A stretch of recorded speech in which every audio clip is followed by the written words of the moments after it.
no podemos ir a la lucha, compañeros, con desconfianza, con miedo y con temores, si no tenemos la suficiente confianza de saber que podemos cambiar al país. Miren, yo recordaba uno de los peores momentos de la historia es con Santana. El país dividido, el país entregado a Estados Unidos, el país hecho garras por toda la ideología conservadora. Aquellos que decían que México no era capaz de ser un país independiente y gobernarse por sí mismo. Bien simbolizados todos ellos por Santana. Lo que sucede con Benito Juárez es exactamente lo contrario. Y por supuesto no era perfecto. Era, lo dijo un ilustre escritor mexicano, Juan Rulfo, era racista. Sí, pero nosotros tenemos que saber sopesar las obras de nuestros políticos. Y ante los errores que han tenido, hay que saber reconocer que Benito Juárez derrotó a uno de los ejércitos más importantes del mundo bajo una condición.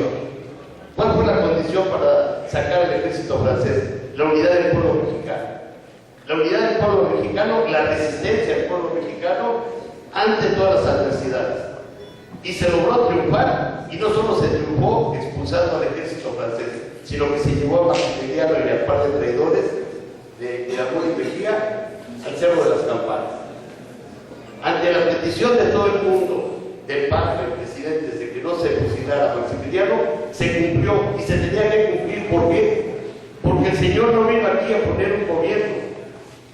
El Señor vino aquí a avasallar a un pueblo, y no se puede perdonar a una persona que junto con las naciones que lo apoyaron se fuera impunemente. Y eso le dio por primera vez una enorme confianza a toda América Latina. Eso se llama, compañeros, se llama independencia, se llama poder actuar y gobernarse solos, cosas muy extrañas en nuestros tiempos. Eso se hizo con Benito Juárez. Y se logró que triunfaran los liberales. No duró mucho tiempo, pero bueno, nosotros hemos sido un país donde hemos hecho verdaderamente grandes hazañas. La independencia, los estudiosos extranjeros nos vinieron a decir a nosotros, la independencia de México es la independencia que se hizo con un pueblo. No fue la independencia de ejércitos contra ejércitos, fue con un pueblo. Y para mucha gente que ha estudiado con cuidado la toma de Zacatecas, la compara con la toma de la Bastilla en Francia. ¿Por qué? Porque fue una de las primeras grandes derrotas del ejército imperialista en América, en la lóndiga de Granaditas, y con un ejército que llevaba a cientos de mineros, que fueron los que finalmente lograron derrotar al ejército español. Pero la revolución no es menos. Y el cardenismo, con todos sus errores, yo no voy a plantear aquí que haya gobiernos perfectos, pero un gobierno como el de Cárdenas, que hizo todas las medidas que se llevan a cabo, hay que partir de una cosa: ninguna de las grandes obras del cardenismo se hizo sin la lucha del pueblo. Ninguna. Antes que hubiera la reforma agraria, hubo una huelga de 25,000 jornaleros agrícolas aquí en la comarca lagunera. 25,000 jornaleros agrícolas con sus familias, porque en ese tiempo se trabajaba también la familia junto con el jornalero. Los grandes contratos colectivos de trabajo se hicieron después de la huelga de 10 días, que fue una huelga de todo el centro de la República del Sindicato Mexicano de Electricistas. La nacionalización del petróleo no surgió de la noche a la mañana, como los historiadores quieren hacernos creer. Fueron 10 años de lucha de los petroleros. Pero aparte de los 10 años, no solo fue petrolera, fue nacional de toda aquella CTF que existía entonces, era capaz de movilizarse por todo el país, precisamente por la nacionalización del petróleo. Aquella CTF que se solidarizaba con las huelgas justas de todo el mundo, que daba el proletariado. El cardenismo fue precedido por uno de los momentos de mayor traición a nuestro país. Cuando los sonorenses traicionan, sonorenses me refiero a Obregón y a Calles, traicionan la revolución, Obregón tratando de que la elección se estableciera cuando debe ser una lucha muy importante por la no elección, y Calles todavía peor, creando el Maximato, que era una dictadura disfrazada donde el jefe máximo también ponía presidente. Tuvo que llegar Cárdenas con un equipo de primera, de grandes luchadores, incluidas mujeres, por supuesto, de grandes luchadoras, donde se libra una de las batallas más importantes de la historia de América Latina. Miren, hoy América Latina está dividida en dos.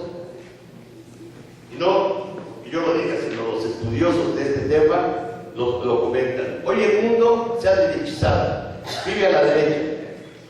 Bueno, en Europa no se diga, Estados Unidos, Japón, pero también en China y en la India. Y por supuesto los vecinos del norte y México. Pero América Latina nos dice que es el continente donde están las luchas más importantes de este momento. Una mitad que estaría incluida claramente Colombia, Centroamérica y México, está avasallada por Estados Unidos y se dedican al negocio de la droga. Nos dedicamos, no lo hacen, el país está dedicado. Y está dominado por Estados Unidos clarísimamente.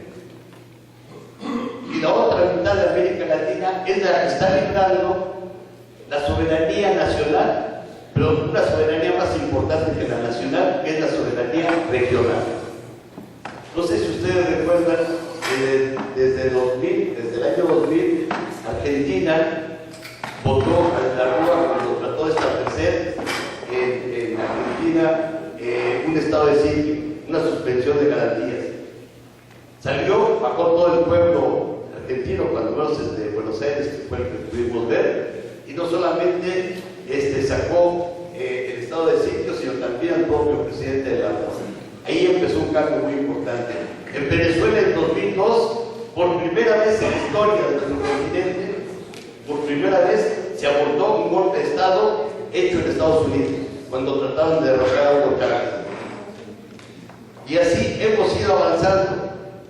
Los gobiernos de Bolivia, el gobierno de Uruguay, el gobierno de Ecuador, pero se logró algo también muy importante regional, que fue el intento de Bush de crear un tratado de libre comercio para todo el continente que se iba a llamar ALCA. Los países latinoamericanos lo votaron y se está ejerciendo una soberanía de nuestros países de Sudamérica, donde les quiero decir algo, compañeras y compañeros, que me parece muy optimista, a lo mejor peco de optimista, pero si este país llega a tener un gobierno democrático,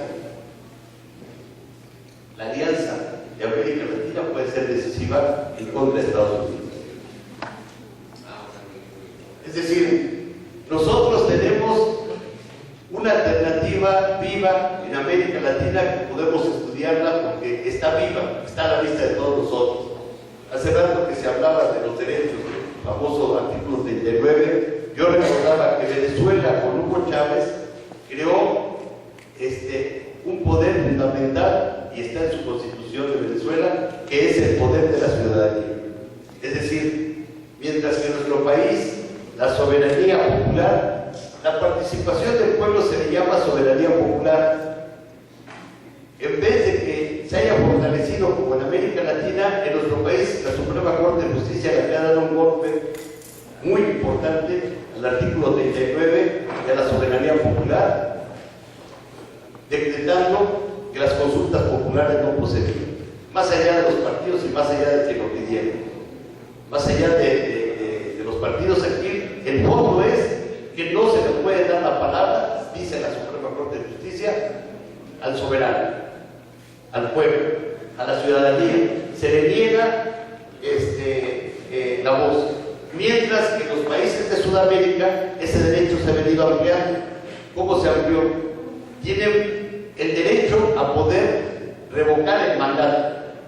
No sé si se acuerdan ustedes que Hugo Chávez lo ejerció el derecho a revocar el mandato y que después la derecha se lo revirtió y le volvió a ganar Hugo Chávez. Es decir, que el pueblo decida si cambia o no cambia al mandato. Pero no solo eso, la rendición de cuentas. Un derecho universal que se supone que México tiene firmado a propósito de la OIT es el derecho al diálogo público, y aquí nunca ejercemos en nuestro país. Hemos visto visto en Sudamérica, por ejemplo, que las privatizaciones de las industrias más importantes se lleven a referéndum. Aquí no. En Uruguay varias veces se ha ganado el referéndum popular por la no privatización. Aquí no.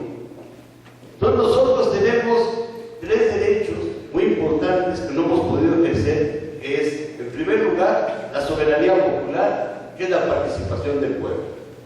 Lo que nosotros hicimos el día de ayer, de desfilar en todas las calles de la República Mexicana y además de manera global, eso es soberanía popular.